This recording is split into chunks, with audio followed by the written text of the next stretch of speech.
Alright, guys, so I'm going to be doing some Patreon requests today. Also, happy Free Comic Book Day to all of you. Hope you all head out to your local comic shops and collect some books. I will probably be doing that later today, so I'm just going to be doing these Patreon requests real fast before I leave because the comic shop I go to doesn't open until like 1 in the afternoon. So, in other words, we got time. Alright, so the first Patreon, but before we go any further, let me rephrase by saying, if you guys would like to have a Patreon request done, just hit the link in the description box below. Head on over to my Patreon. Hit the fucking chair. You can hit the fucking chair. Hit the third tier in the link in the description box below. Head on over to my Patreon. Hit the third tier. That'll allow you access to do so, as well as check out the other stuff on Patreon as well. As of this recording, I just did my review for Thunderbolt, so if you want to get my thoughts on that, just hit the link in the description box below. Head on over there. Anyway, let's get started with the video. So this Patreon request comes from my good friend Jason Voorhees 2011, who asked me to do, one of his Patreon requests was listing off top 10 favorite Superman comics. So I've been actually wanting to do this, so it's nice to get an excuse to bump this idea to the front of the line, because obviously we are getting a new Superman movie this year, so yeah, why not talk about like my top 10 favorite Superman stories? Anyway, so let's get started with the video. Well, with all top 10, it's all subjective. This is just my personal favorite Superman comics, and if you have a comic out there that should be higher or lower on the list or not at all, that's totally fine. I'm always excited to hear your favorites in the comments below. Like, what are your top 10 favorite Superman comics? But anyway, yeah, let's get started with the video. Starting off at number 10, Superman Brainiac. This was a Jeff Johns comic from Action Comics. And basically what it is a story of, like, bringing in Brainiac, a new story, bringing in, like, the true Brainiac. Like, this is basically where we get the center of, like, this comic basically is where we get, like, Brainiac as a, you know, central being. Like, we've had other Brainiacs before, but, like, this is the true Brainiac that we've had. And this was kind of the centerpiece for, like, all Brainiac stuff going forward. I really enjoy this comic. It also is the precursor to the New Krypton storyline, which, it's alright. That story was okay. But this comic is a lot of fun. Brainiac is one of my favorite DC villains, and see how terrifying he is. He is just this absolute force of nature that, like, Superman has encountered before, but never like this. Like, this is a Brainiac that has essentially just terrorizes Superman, and also, like, showing, you know, new candor and everything else. And also, it's a good Supergirl story too, because, like, she basically is going through all this trauma of what Brainiac did to Krypton. She saw it. So I really like it. It's also a very sad story, because this is also the death of Jonathan Kent in previous continuity, before it all got erased, and then we have the parents back and all that. So yeah, it's also, like, again, Gary Frank's artwork is his Superman looks dead ass like Richard Donner's Superman, which is on purpose, which I like. So it also does borrow a lot from other stuff from Richard Donner's Superman, but I think it's a pretty solid story. It's also a nice early access. It's a nice comic to follow if, like, you want to read if you want to read Superman comics or start getting into it. I think this is pretty solid. Next up, Up in the Sky by Tom King. Superman Up in the Sky. It's kind of funny.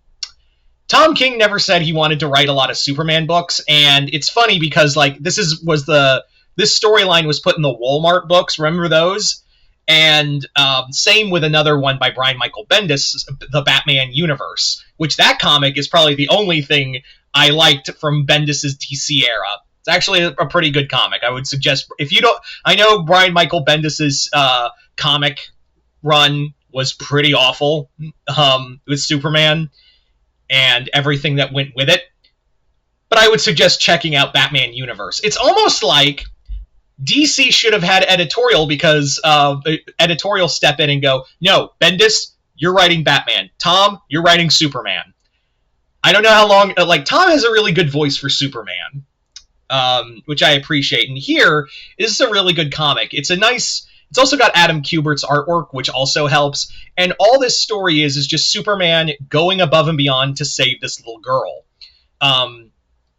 It's a really great story of like the core of who Superman is, of like never stopping, and it's also got some nice Golden Age fun to it in this storyline, and there's also like just a lot of heart to it too, and some great humor. Like when Superman's trying to make a call to Lois because he's so far out in the galaxy, and like he goes to essentially a DMV to make this call, this intergalactic DMV, and he keeps getting like stonewalled or like sent to another line or something like that, and he has to go back to a waiting room, and he just like sits down and he's just like, if I have to wait another 30 minutes, I swear on my parents' lives, I am going to push this entire planet into a black hole.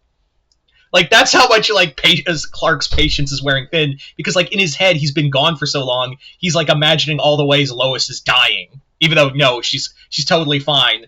It was pretty funny, but at the end of it, it is like a great core of who Superman is and like who he is as a character.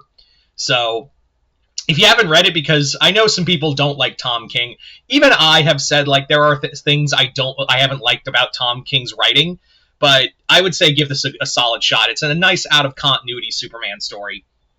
But anyway, moving on now to number 8, and some people are going to be shocked at how low I put this, is The Death of Superman. Arguably Clark's like seminal story. Obviously, this is the appearance of Doomsday. You have Superman dying and leading to the reign of the Superman. Now, I'm just counting Death of Superman as the story on its own. That's really it, is that it's really just we have a Superman comic where Clark is fighting for his life in this against Doomsday, and he's just giving it everything he's got. And it's also probably one of the most seminal moments, not just in DC Comics, but like comics in general.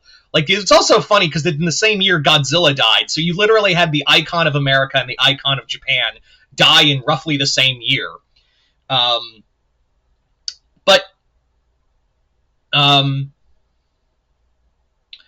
The big thing with this comic is, again, it was just is there like some writing problems with it? Yeah, but it's an engaging story. At the end of the day, it's still like an engaging saga where you see Superman at his like fighting something that he just cannot overcome without making an ultimate sacrifice. That's what I really like about this comic at the end of the day, is that this is Superman making that sacrifice. And again, it's probably one of the most seminal moments in comics history, is that. Anyway, but the reason why I put it so low is because if you're wondering why it's like number 8 for me, again, this is a personal preference. I think there are other better Superman comics. And again, I also feel like The Death of Superman also hurt the industry as much as it helped, because like Death of Superman kind of like made DC go, let's do all these world-changing events with all our characters, like Nightfall and whatever the hell they did to Wonder Woman. But that was the thing, is that also like the industry just had to be like, it now became like, we got to do the next big thing over and over again. So I think in the long run, I think it's important as much as it did hurt the industry on a whole. Anyway, moving on to another Jeff Johns story, Superman Last Son. And yes, I am reading because I did write these down.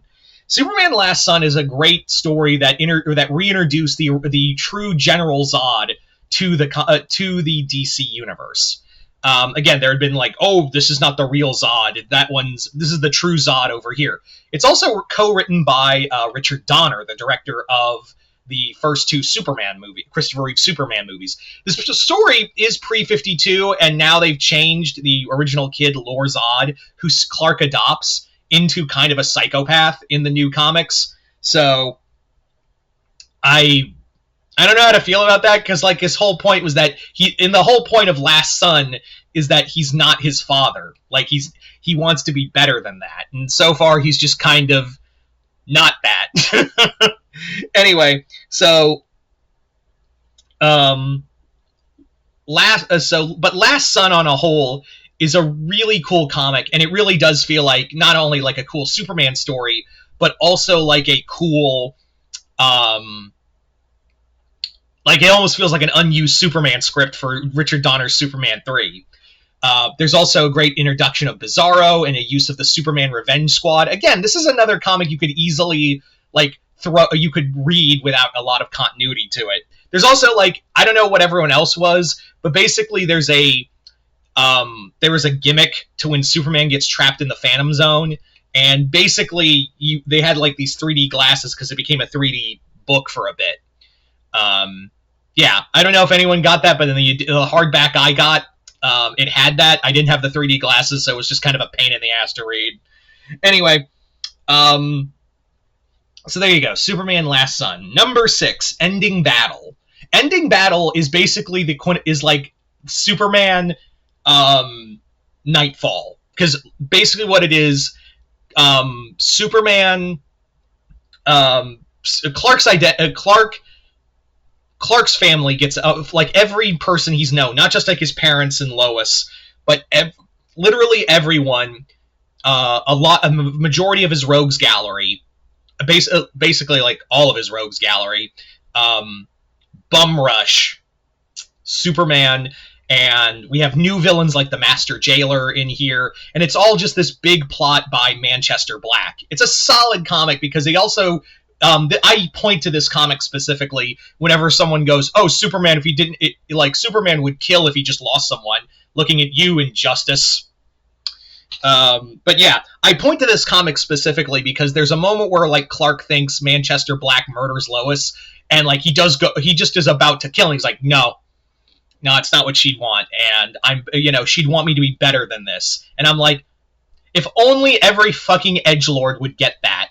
And yeah, Black didn't kill Lois.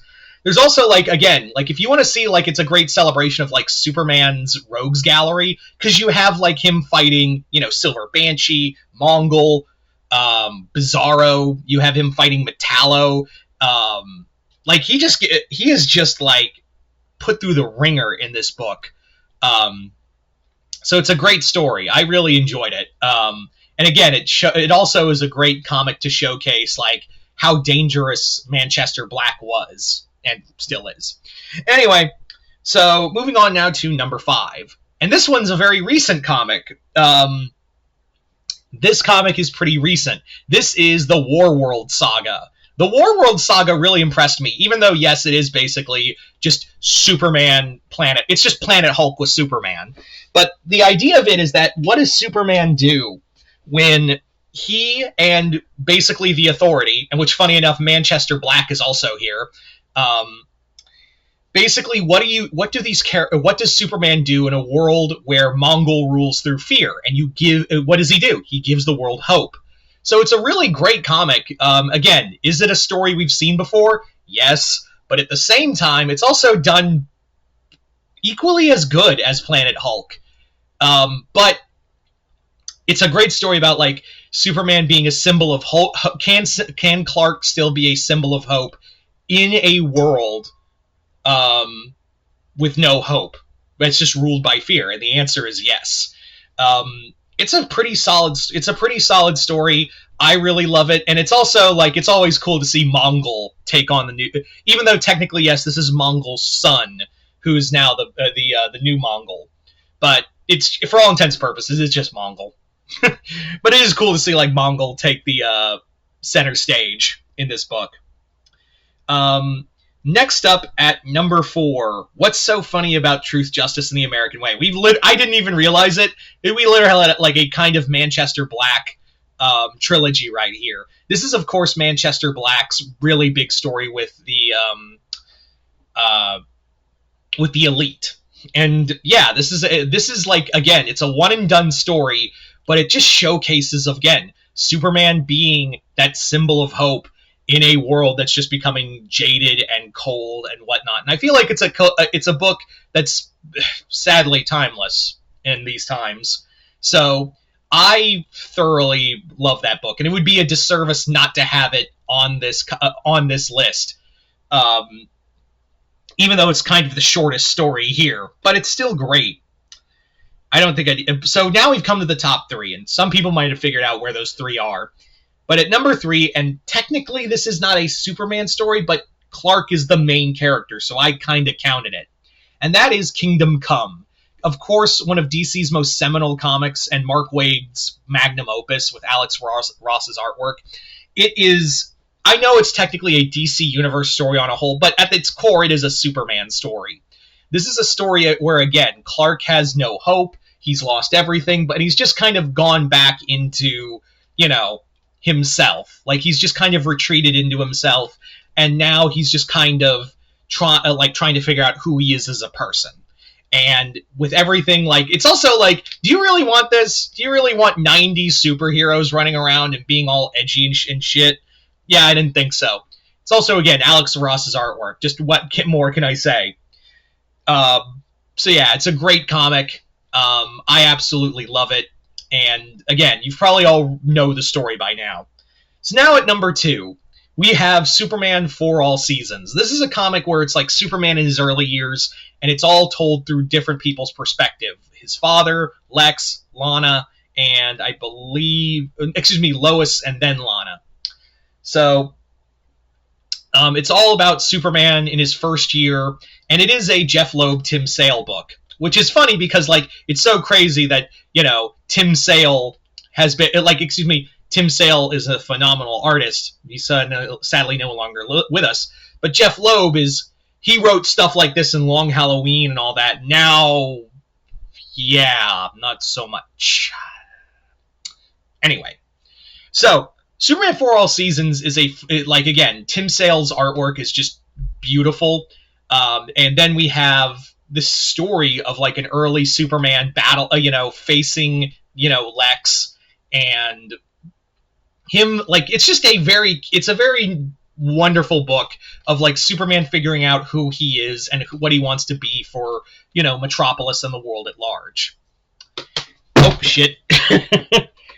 Butterfingers. Anyway. So, at number 1, it is not just my favorite Superman comic, but also my favorite. It's not just my favorite Superman comic; it's my favorite comic in general, and that is Grant Morrison's All-Star Superman. This comic is absolutely amazing. It is a beautiful book. It is a wonderful story, and again, Frank Quietly, God rest his soul, was a great artist, and it's just everything. If I was to say what Superman comic you should read, if you can only pick one, it's All-Star Superman. All-Star Batman you can burn in a fire, but still. Anyway, so there you go, guys. That is my top 10 favorite Superman comics. But you guys tell me in the comments below, what are your top 10 Superman books? Just comment below, let me know, and once again, I'd like to thank Jason Voorhees 2011 for this Patreon request, as well as continued patronage. Other than that, hope you all enjoyed this. I'm Mr. Multiverse. I'll see you next time in the Multiverse.